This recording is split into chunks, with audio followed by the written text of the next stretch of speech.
మీరు profile summary ఏ విధంగా రాయాలో కన్ఫ్యూజ్ అవుతున్నారా కదా? అయితే ఈ వీడియో మీకోసమే. అండ్ ఈ వీడియోలో మనం అసలు ప్రొఫైల్ సమ్మరీ అంటే ఏంటి, ప్రొఫైల్ సమ్మరీలో మనం ఏమేం రాయాలి మనం ఈ వీడియోలో తెలుసుకుందాం. ప్రొఫైల్ సమ్మరీ ఏ విధంగా రాయాలి అనే కన్ఫ్యూజన్తో వచ్చిన మీకు ఈ వీడియో ఎండ్ లోపు ఒక క్లారిటీ అనేది వస్తుంది. సో ఆ క్లారిటీ రావాలి అంటే ఈ వీడియోని స్కిప్ చేయకుండా ఎండ్ వరకు చూడండి. And first of all thank you so much for clicking on this video. Welcome to my YouTube channel for you students. నా ఛానల్ మీకోసం. సో ఫస్ట్ ప్రొఫైల్ సమ్మరీ అంటే ఏంటి? ప్రొఫైల్ సమ్మరీ అంటే ఏంటంటే, ప్రొఫైల్ సమ్మరీ అంటే మీ గురించి ఒక సమ్మరీ రూపంలో రాస్తే దాన్నే మనం ప్రొఫైల్ సమ్మరీ అని అంటాము. లైక్ మీరు ఏం చదువుకున్నారు, మీ స్కిల్స్ ఏంటి, మీ ఎక్స్పీరియన్స్ ఏంటి, మీ టాలెంట్, మీ యూనిక్ స్కిల్స్ ఏంటి, మీరు ఏం సాధించారు, మీ గోల్స్. సో వీటన్నింటిని మనం ఒక సమ్మరీ రూపంలో రాస్తే దాన్నే మనం ప్రొఫైల్ సమ్మరీ అని అంటాము. ఓకేనా? సో అయితే ఈ ప్రొఫైల్ సమ్మరీలో మనం ఏమేం రాయాలి? ప్రొఫైల్ సమ్మరీలో మనం ఏమేం రాయాలి అంటే, ఫస్ట్ వచ్చేసి మనం మన క్వాలిఫికేషన్ రాయాలి. అంటే మనం ఏం చదువుకున్నాము అది రాయాలి. లైక్ మీరు బీఎస్సీ అయితే బీఎస్సీ గ్రాడ్యుయేట్, బీటెక్ అయితే బీటెక్, ఎంటెక్ అయితే ఎంటెక్, ఎంఎస్సీ, లైక్ మీరు ఏదైతే చదువుకుని ఉంటారో ఆ క్వాలిఫికేషన్ అనేది మీరు రాయాలి. ఓకేనా? నెక్స్ట్ వచ్చేసి మనం ఎక్స్పీరియన్స్ రాయాలి. సో మీరు ఏదైనా జాబ్ చేసి ఉంటే జాబ్ ఎక్స్పీరియన్స్ గురించి మీరు రాయాలి. అండ్ ఇందులో మనం ఖచ్చితంగా మీకు ఎన్ని ఇయర్స్ ఆఫ్ ఎక్స్పీరియన్స్ ఉంది, అలాగే మీ జాబ్ ప్రొఫైల్ ఏంటి, ఈ 2 పాయింట్స్ అనేవి మీరు ఖచ్చితంగా అందులో మెన్షన్ చేయాలి. అండ్ అలాగే మీరు ఏ కంపెనీలో జాబ్ చేశారో అన్నది మెన్షన్ చేస్తే చేయొచ్చు, లేకపోతే లేదు. ఇట్స్ అప్ టు యూ, అది మీ ఇష్టం అనమాట. కానీ years of experience and job profile అనేది మనం ఖచ్చితంగా మెన్షన్ చేయాలి. ఇప్పుడు ఫర్ ఎగ్జాంపుల్ మీరు డేటా అనలిస్ట్గా మీకు 3 years ఎక్స్పీరియన్స్ ఉంది అనుకోండి హెచ్సిఎల్ కంపెనీలో, మీరు అప్పుడు ఏం రాయొచ్చు, 3+ years of experience in HCl as a data analyst, ఈ విధంగా రాయొచ్చు. అలా కాకుండా మీకు డిజిటల్ మార్కెటింగ్లో 2 years ఎక్స్పీరియన్స్ ఉంది అంటే 2+ years of experience in digital marketing, ఈ విధంగా రాయొచ్చు. And 5+ years of experience in Byju's as a sales representative, ఈ విధంగా రాయొచ్చు. ఇయర్స్ ఏవైతే ఉన్నాయి కదా, లైక్ 3, 2, 5, సో వీటి పక్కన మనం ప్లస్ అనేది ఖచ్చితంగా మెన్షన్ అనేది చేయాలి. ఓకేనా? ఈ సెంటెన్స్ ఈ విధంగానే రాయాలా అంటే, సో మనం ఈ విధంగానే రాయాల్సిన అవసరం లేదు. సో దాన్ని మాడిఫై చేసి కూడా మనం రాసుకోవచ్చు. Like sales representative in Byju's with 5+ years of experience, ఇలా అయినా మనం రాసుకోవచ్చు. Digital marketer with 2+ years of experience, so ఇలా మనం మాడిఫై అనేది చేసి రాసుకోవచ్చు. సో అందరూ కామన్గా ఎలాంటి సెంటెన్సెస్ అయితే రాస్తూ ఉంటారో అలాంటివి కాకుండా మీరు కొత్తగా రాయండి, కొత్తగా మాడిఫై చేసి క్రియేటివ్గా అనేది రాయండి. అప్పుడు ఒక మంచి ఇంప్రెషన్ అనేది కలుగుతుంది. ఓకేనా? సో మీరు మ్యాక్సిమం ఎంత మాడిఫై చేసి రాస్తే మీకు అంత బెనిఫిట్. అండ్ మనకు కావాల్సింది ఏంటంటే, మనం ఏదైతే వాళ్ళకు ఇన్ఫర్మేషన్ అనేది ఇస్తున్నామో అవి కరెక్ట్గా ఉండాలి. లైక్ ఎన్ని years of experience and me job profile, so ఇవి ఖచ్చితంగా మెన్షన్ అనేది చేయాలి. ఓకేనా? సో ఈ మాడిఫికేషన్ కేవలం ఎక్స్పీరియన్స్ రాసేటప్పుడే మాడిఫై చేయాలా, లేకపోతే వేరే దాంట్లో ఏమో మాడిఫై చేయాల్సిన అవసరం లేదు అంటే, మనం ఖచ్చితంగా వేరే వాటిలో కూడా మనం మ్యాక్సిమం ఎంత మాడిఫై చేసి రాయగలుగుతామో అంత మాడిఫై చేయొచ్చు, క్రియేటివ్గా రాయొచ్చు. సో అదంతా మీ మీద డిపెండ్ అయ్యి ఉంటుంది, మీరు ఏ విధంగా రాస్తారు అని చెప్పేసి. ఓకేనా? నెక్స్ట్ వచ్చేసి మనం ఏం రాయాలంటే యూనిక్ క్వాలిటీ. ఇక్కడ ప్రతి ఒక్క మనిషిలో ఒక యూనిక్ క్వాలిటీ అనేది ఉంటుంది. సో ఆ యూనిక్ క్వాలిటీని మీరు ఐడెంటిఫై చేయాలి. మీలో కూడా ఖచ్చితంగా ఏదైనా ఒక యూనిక్ క్వాలిటీ అనేది ఉంటుంది, అది మీరు ఐడెంటిఫై చేయండి. అండ్ ఆ యూనిక్ క్వాలిటీ వచ్చేసి మనం ఏ జాబ్కి అయితే అప్లై చేస్తున్నామో ఆ జాబ్కి లేదా ఆ కంపెనీకి ఏమైనా ఉపయోగపడుతుందా, యూస్ఫుల్ అవుతుందా, హెల్ప్ఫుల్ అవుతుందా అని అంటే ఖచ్చితంగా ఆ యూనిక్ క్వాలిటీ అనేది మెన్షన్ చేయండి. ఇప్పుడు ఫర్ ఎగ్జాంపుల్ ఒక డిజిటల్ మార్కెటరే తీసుకోండి. ఇప్పుడు మీకు సోషల్ మీడియా మార్కెటింగ్లో మీరు పోస్ట్ల ద్వారా ఆడియన్స్ యొక్క అటెన్షన్ని గ్రాప్ చేసే టాలెంట్ మీలో ఉంది అనుకోండి, అప్పుడు మీరు ఏం రాయొచ్చు, grabbing the attention of audience through the posts, మనం ఈ విధంగా అనేది రాయొచ్చు. అంటే పోస్ట్ల ద్వారా ఆడియన్స్ యొక్క అటెన్షన్ని గ్రాప్ చేసే టాలెంట్ నాలో ఉంది అని.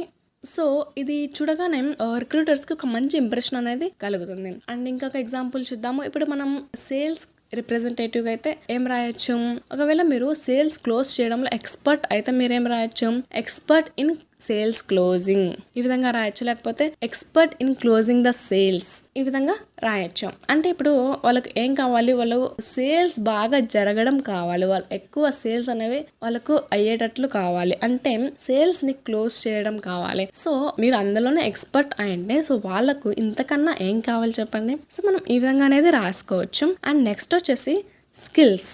మీ దగ్గర ఏమేమి స్కిల్స్ ఉన్నాయో అవన్నీ రాయాలి.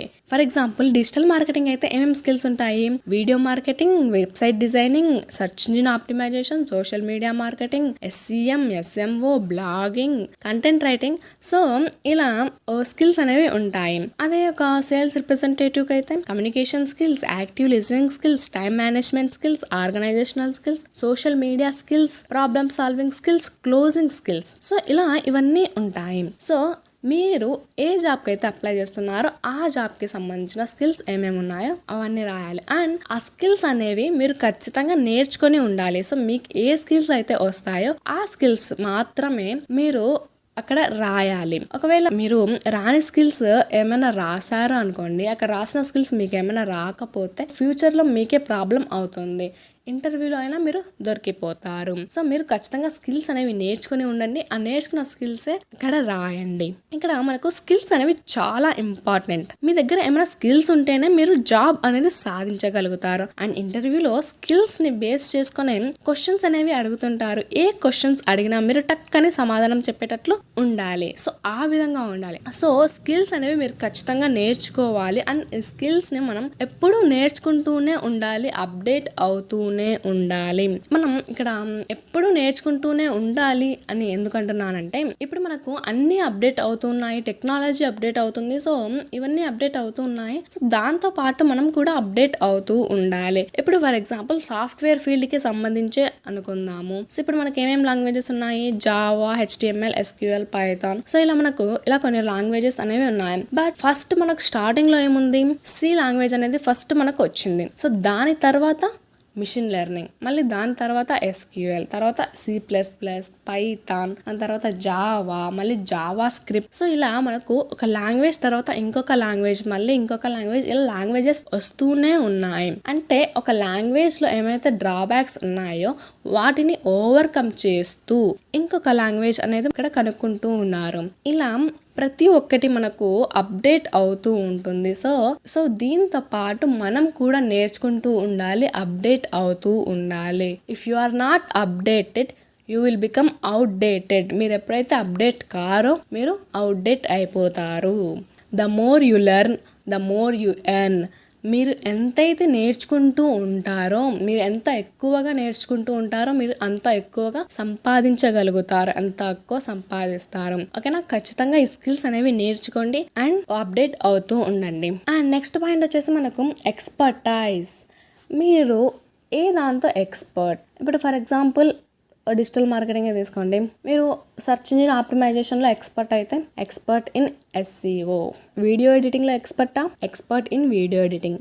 కంటెంట్ రైటింగ్లో ఎక్స్పర్టా, ఎక్స్పర్ట్ ఇన్ కంటెంట్ రైటింగ్. లేక సేల్స్ క్లోజింగ్లో ఎక్స్పర్టా, expert in sales closing. So ఈ విధంగా మనం రాయాలి. మీరు దేంతో ఎక్స్పర్ట్ అనేది రాయాలి. ఇప్పుడు మీరు దేంతో ఎక్స్పర్ట్ కాకుంటే ఎలా అంటే, మీరు ఖచ్చితంగా ఏదైనా ఒక స్కిల్ అనేది ఖచ్చితంగా నేర్చుకోండి, అందులో ఏదో ఒక దాంట్లో ఎక్స్పర్ట్ అవ్వండి. ఓకేనా? అప్పుడే మీరు జాబ్ అనేది సాధించగలుగుతారు అండ్ మీరు దాన్ని ఫుల్ఫిల్గా చేయగలుగుతారు జాబ్ వచ్చిన తర్వాత. అండ్ నెక్స్ట్ లాస్ట్ వచ్చేసి మనకు అకంప్లిష్మెంట్స్ అంటే మీరు ఏమేమి సాధించారు. మీరు కాలేజ్ లైఫ్లో కానివ్వండి, లేకపోతే జాబ్ చేసేటప్పుడు మీరు ఏదో ఒకటి సాధించి ఉంటారు.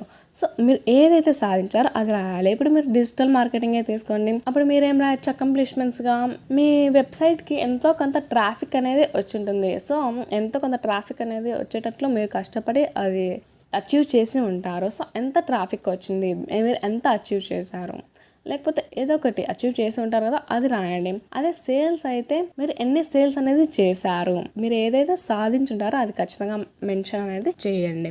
ఓకేనా? సో ఇప్పుడు అర్థమైంది కదా ప్రొఫైల్ సమ్మరీలో మనం ఏమేం రాయాలి అని చెప్పేసి. ప్రొఫైల్ సమ్మరీలో మన క్వాలిఫికేషన్ రాయాలి, ఎక్స్పీరియన్స్లో ఖచ్చితంగా మనకి ఎన్ని ఇయర్స్ ఆఫ్ ఎక్స్పీరియన్స్ ఉంది అండ్ జాబ్ ప్రొఫైల్ ఏంటి, ఇవి ఖచ్చితంగా మెన్షన్ చేయాలి. అండ్ యూనిక్ క్వాలిటీ, ప్రతి ఒక్క మనిషిలో ఒక యూనిక్ క్వాలిటీ అనేది ఉంటుంది. అండ్ ఆ యూనిక్ క్వాలిటీ మీరు అప్లై చేసే జాబ్కి లేదా కంపెనీకి హెల్ప్ఫుల్ అవుతుంది అంటే మీరు ఖచ్చితంగా ఆ యూనిక్ క్వాలిటీ అనేది రాయండి. అండ్ మీకు ఏమేమి స్కిల్స్ ఉన్నాయి, అలాగే మీరు దేంతో ఎక్స్పర్ట్, అండ్ మీరు ఏం సాధించారు. సో ఇవన్నీ మనం ప్రొఫైల్ సమ్మరీలో రాయాలి. ఓకేనా? అర్థమైందా ఇప్పుడు ప్రొఫైల్ సమ్మరీ ఏ విధంగా రాయాలో? అండ్ మీకు ఒక క్లారిటీ అనేది వచ్చింది అనుకుంటున్నాను. సో నేను చెప్పినట్టుగా ఈ టిప్స్ని పాటిస్తూ ఈ ప్రొఫైల్ సమ్మరీ అనేది మంచిగా రాయండి. ఓకేనా? అండ్ ఈ వీడియో మీకు నచ్చినట్లయితే లైక్ చేయండి. అలాగే ఇలాంటి మరిన్ని వీడియోస్ కోసం వెంటనే మన ఛానల్ని సబ్స్క్రైబ్ చేసుకోండి. సబ్స్క్రైబ్ చేసి పక్కనే ఉన్న బెల్ ఐకాన్ అనేది క్లిక్ చేయండి. And thank you so much for watching this video.